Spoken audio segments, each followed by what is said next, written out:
Assalamu alaikum, I'm Aisha and you're watching Samaa News. Here are today's headlines. Pakistan security forces concluded Operation Radul Fitna 1 in Balochistan, targeting Indian-sponsored terrorist groups. The campaign killed 216 militants, including 41 in Panjgur and Hanai, and recovered weapons, ammunition, and evidence of foreign support. The operation came at a heavy human cost. 22 security personnel were martyred and 36 civilians, including women and children, lost their lives. The military said the operation significantly weakened terrorist networks' command structures. ISPR reaffirmed its commitment to continuing counter-terrorism efforts across the province under the National Action Plan. At least 23 Palestinians were killed in Israeli attacks across Gaza, on marking one of the deadliest days since an October ceasefire. Victims included children and first responders, while medical evacuations through the Rafah crossing faced delays. Israeli forces said strikes targeted northern Gaza after a reserve officer was injured near the Yellow Line. Residential areas were hit without warning, raising fears of further attacks. Since the ceasefire, over 520 Palestinians have died in Israeli operations, and humanitarian access remains severely restricted. Rights groups warn of a continuing crisis in Gaza. A team under U.S. Director of National Intelligence Tulsi Gabbard investigated Puerto Rico's voting machines last spring, focusing on possible cybersecurity vulnerabilities, officials said.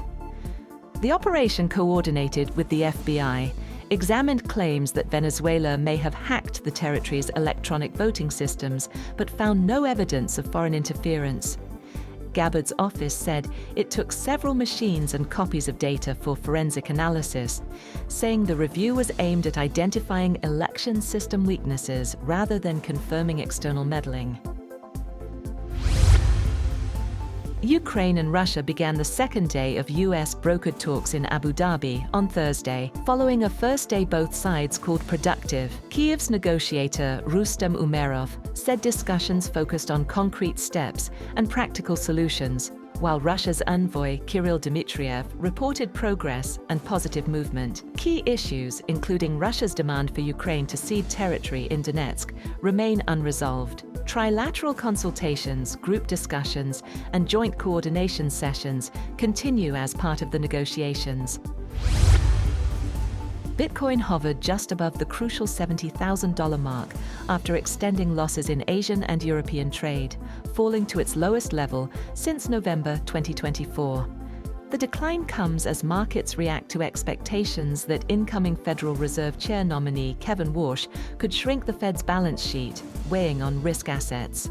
Ether also slipped, nearing the $2,000 level, while analysts point to heavy outflows from US spot Bitcoin ETFs as investor sentiment weakens.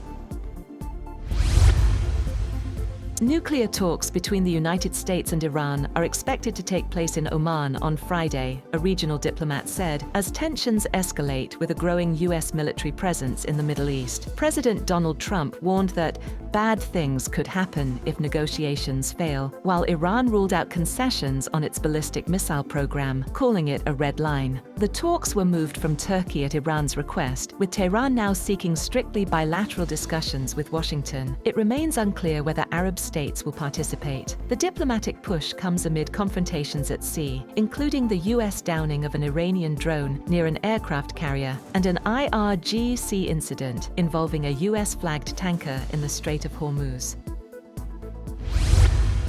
That's all for now. For more updates, visit www.samaa.tv.